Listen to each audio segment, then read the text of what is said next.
नमस्कार। प्रांजल ज्ञान गंगा में आप सभी का स्वागत है। हम संक्षिप्त महाभारत का पाठ कर रहे हैं जिसमें कि विराट पर्व चल रहा है।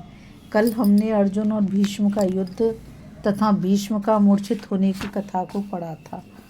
आज हम दुर्योधन की पराजय, कौरव सेना का मोहित होना और कुरुदेश को लौटना की कथा को पढ़ेंगे। वैशंपायन जी कहते हैं, जब भीष्म जी संग्राम का मुहाना छोड़कर रण से बाहर हो गए, उस समय दुर्योधन अपने रथ की पताका फहराता तथा गरजता हुआ हाथ में धनुष ले धनंजय के ऊपर चढ़ाया। उसने कान तक धनुष खींचकर अर्जुन के ललाट में बाण मारा। वह बाण ललाट में धंस गया और उससे गरम गरम रक्त की धारा बहने लगी। इससे अर्जुन का क्रोध बढ़ गया और वह विषाग्नि के समान तीखे बाणों से दुर्योधन को बीधने लगा।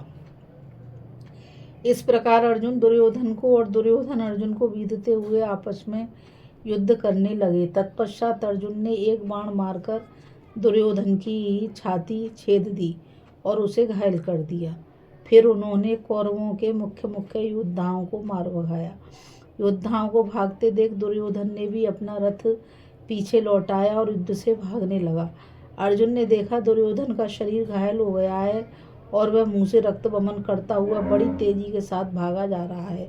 तब उसने युद्ध की इच्छा से अपनी भुजाएं ठोककर दुर्योधन को ललकारते हुए कहा, धृतराष्ट्र नंदन, युद्ध में पीठ दिखाकर क्यों भागा जा रहा है? अरे, इससे तेरी विशाल कीर्ति नष्ट हो रही है। तेरे विजय के बाजे जैसे पहले बजते थे वैसे अब नहीं बज रहे।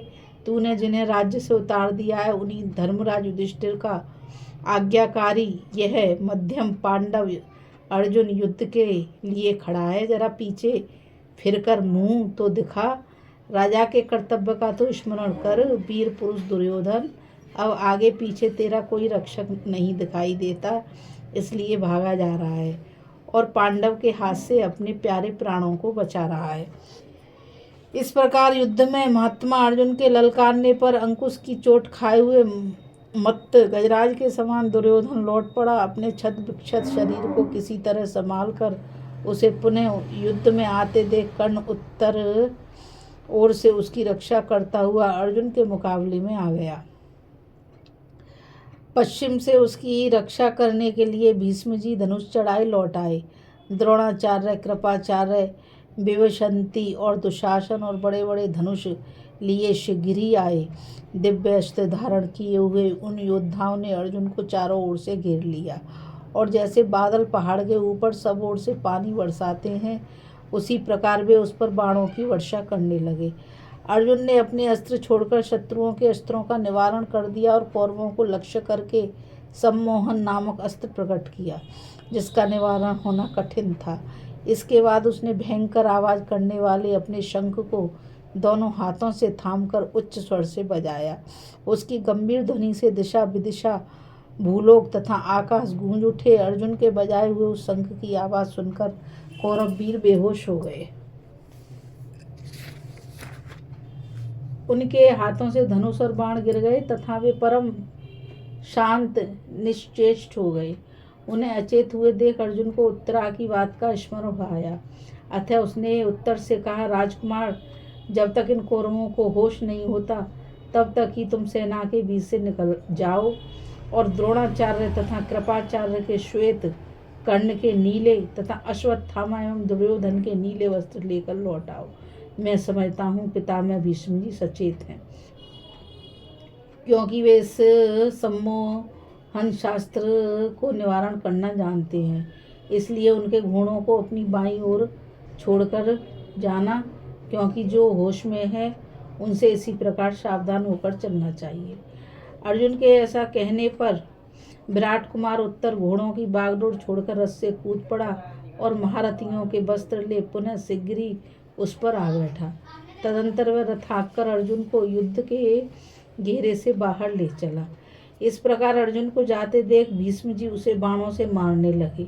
तब अर्जुन ने भी उनके घोड़ों को मारकर उन्हें भी 10 बाणों से बीत दिया। इसके बाद सारथी के भी प्राण ले लिए।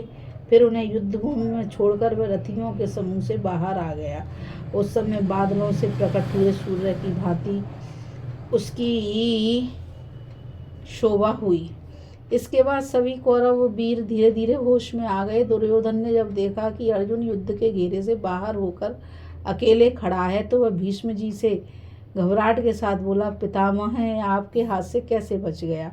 अब भी इसका मान मर्दन कीजिए जिससे छूटने न पावे। भीष्म ने हंसकर कहा, क्रूराज, जब तुम अपने विचित्र धनुष और बाणों को त्याग कर यहाँ अचेत पड़ा हुए थे उस समय तेरी बुद्धि कहाँ गई थी? पराक्रम कहाँ चला गया था? अर्जुन कभी निर्दयता का व्यवहार नहीं कर सकता, उसका मन कभी पापाचार में प्रवृत्त नहीं होता, वह त्रिलोकी के राज्य के लिए भी अपना धर्म नहीं छोड़ सकता। यही कारण है कि उसने इस युद्ध में हम बेहोश हुए लोगों के प्राण नहीं लिए। अगर वह चाहता तो हम सबको बेहोशी की हालत में ही मार सकता था। अब तू शीघ्र ही कुरुदेश को लौट चल, अर्जुन भी गौओं को जीत कर लौट जाएगा। मोहवश अब अपने स्वार्थ का भी नाश ना कर, सबको अपने लिए हितकर कार्य ही करना चाहिए। पितामह के हितकारी वचन सुनकर दुर्योधन को अब इस युद्ध में किसी लाभ की आशा न रही। वह भीतर ही भीतर अत्यंत अमर्ष का भार लिए लंबी सांसें भरता हुआ चुप हो गया। अन्य योद्धाओं को भी भीष्म का यह कथन हितकर प्रतीत हुआ। युद्ध करने से तो अर्जुन रूपी अग्नि उत्तरोत्तर प्रज्वलित ही होती जाती थी, इसलिए दुर्योधन की रक्षा करते हुए सबने लौट जाने की ही राय पसंद की। कौरव वीरों को लौटते देख अर्जुन को बड़ी प्रसन्नता हुई। उसने अपने पिता में शांतनु नंदन भीष्म और आचार्य द्रोण के चरणों में सिर झुकाकर प्रणाम किया तथा अश्वत्थामा, कृपाचार्य और अनन्याय मानवीय कुरुवंशियों को बाणों की विचित्र रीति से नमस्कार किया।